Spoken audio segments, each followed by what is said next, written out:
Hello guys अस्सलामु आलाइकुम। आज के আমি রান্না করব মাছ ভুনা এবং তার সঙ্গে থাকবে জালি কুমড়া ভাজি। তো আমি রান্নার কাজে চলে যাব। এখন মাছটা আমি ভুনা করব, যেহেতু মাছ আমরা ভাজে পছন্দ করি না, আমরা ভুনাটাই পছন্দ করি। তো মাছটা আমি ভুনাই করব।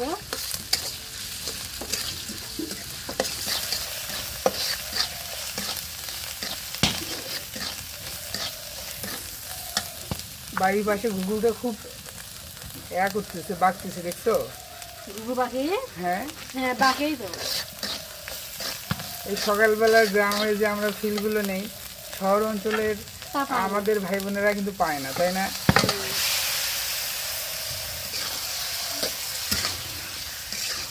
তবে আল্লাহর কাছে লাখো শুকরিয়া যে গ্রাম অঞ্চলে আমরা বসবাস করি। এর জন্য এই শহরের যানজটের থেকে গ্রাম অঞ্চলে গিয়ে আমরা বসবাস করি, এর মতো শান্তি মনে হয় না পৃথিবীর বুকে আর কোথাও আছে।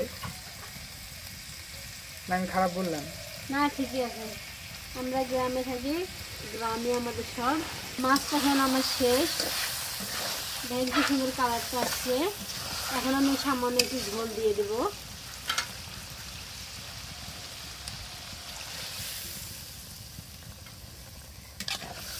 এইটুকু দিয়ে দিলেই হবে।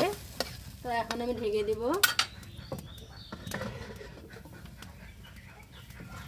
ওখানে মাছ রান্না আমার হচ্ছে, আর এখানে আমি জালি কুমড়াটা কেটে নেব।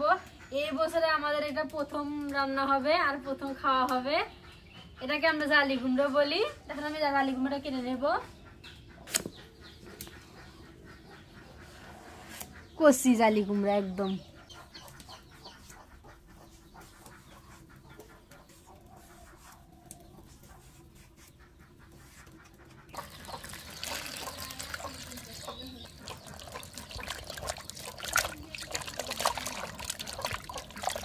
এর মধ্যে তো বেশি ময়লা নাই, আমি এখন তুলে নেব।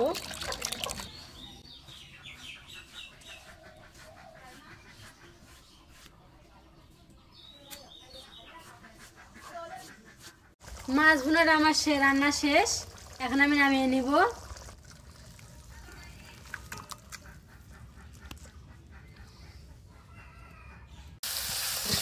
সব মশলা আমি দিয়ে দিয়েছি, এখন আমি কুমড়োগুলো দিয়ে দেবো।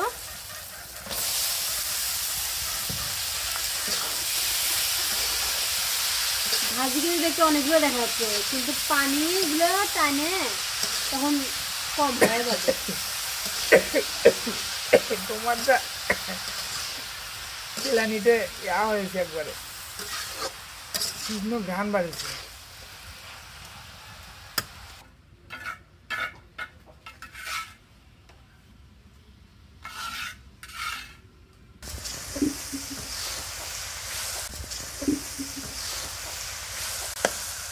এখানে আমি আস্তে আস্তে জাল দিয়ে আস্তে আস্তে ভাজতেছি কুমড়োটা। তো দেখেন আমার কুমড়ো ভাজি কিন্তু শেষ।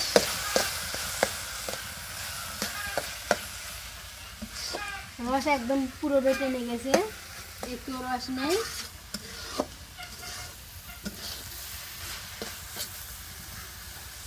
তো সবাই ভালো থাকবেন, দেখা হবে পরবর্তী কোনো ভিডিওতে। খোদা হাফেজ।